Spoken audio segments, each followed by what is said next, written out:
नमो नमः। सबको मेरा नमस्कार। कैसे हैं आप सभी? मुझे पूर्ण विश्वास है कि आप अपने स्थान पर कुशल मंगल होंगे तथा मैं भगवान से यही कामना करती हूँ कि आप हमेशा स्वस्थ रहें, खुश रहें।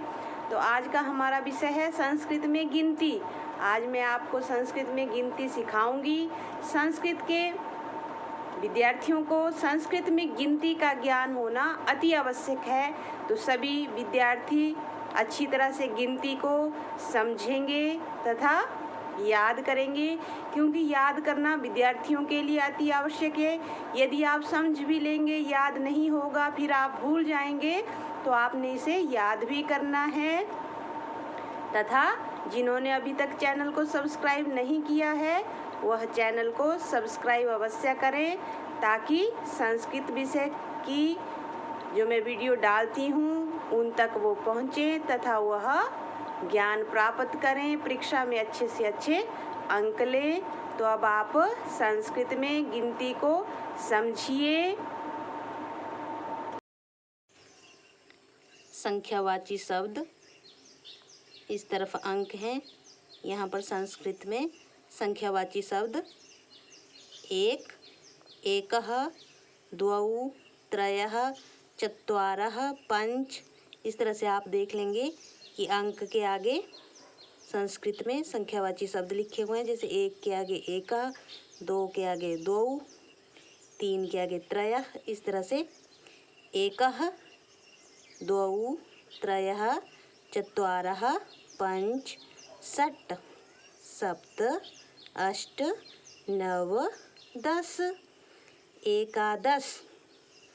यदि आपने 10 तक याद कर ली गिनती तो आगे बोलेंगे एकादश, द्वादश, त्रयोदश, चतुर्दश, पंचदश, षोडश, सप्तदश, अष्टादश,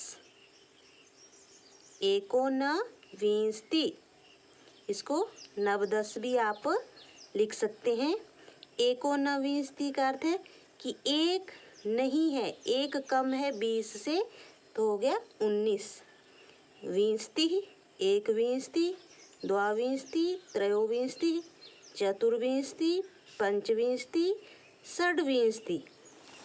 आगे हमारे पास सप्तविंशति, सप्तविंशति, अष्टाविंशति, नवविंशति, त्रिंशत्, एकत्रिंशत्, द्वात्रिंशत्, त्रयस्त्रिंशत्, चतुस्त्रिंशत्, पंचत्रिंशत्, षट्त्रिंशत्, सप्तत्रिंशत्, अष्टात्रिंशत्, नवत्रिंशत्, चत्वारिंशत्। चत्वारिंशत् देख लीजिए 40, एकचत्वारिंशत्, द्वाचत्वारिंशत्, त्रयश्चत्वारिंशत्, चतुश्चत्वारिंशत्, पंचचत्वारिंशत्, हलंत भी लगाना है, षट्चत्वारिंशत्, सप्तचत्वारिंशत्, अष्टाचत्वारिंशत्, नवचत्वारिंशत्, पंचाशत्, 50। एक पंचाशत् हलंत अवश्य लगाना है, द्विपंचाशत्, त्रयः पंचाशत्, चतुः पंचाशत्, पंचपंचाशत्, षट् पंचाशत्, सप्त पंचाशत्, अष्ट पंचाशत्, नव पंचाशत्, षष्टिः 60, षष्टिः,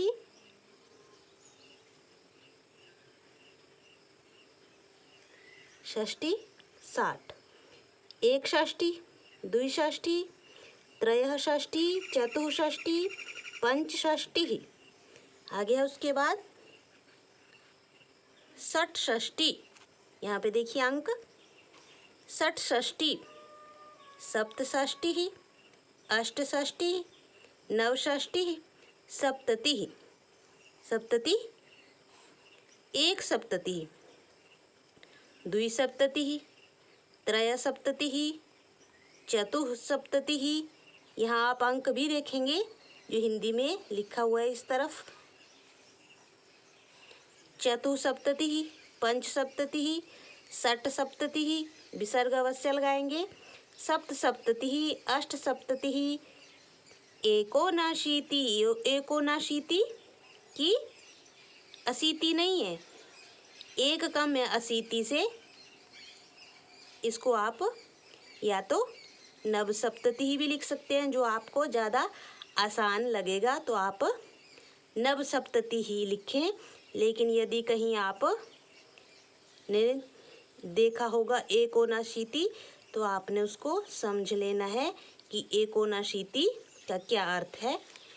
एकाशीति, द्वयाशीति, त्रयाशीति, चतुर्शीति, पंचाशीति, षडाशीति, सप्ताशीति।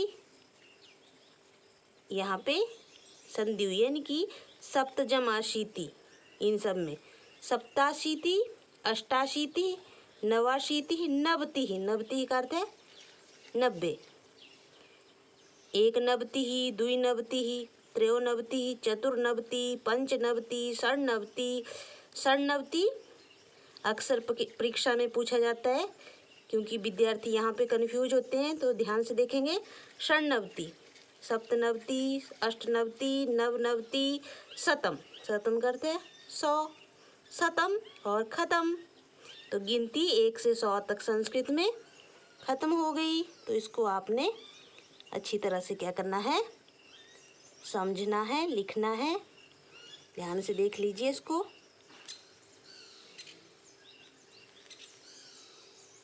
इसको अपनी कॉपी पे लिखें तथा याद करें। धन्यवाद।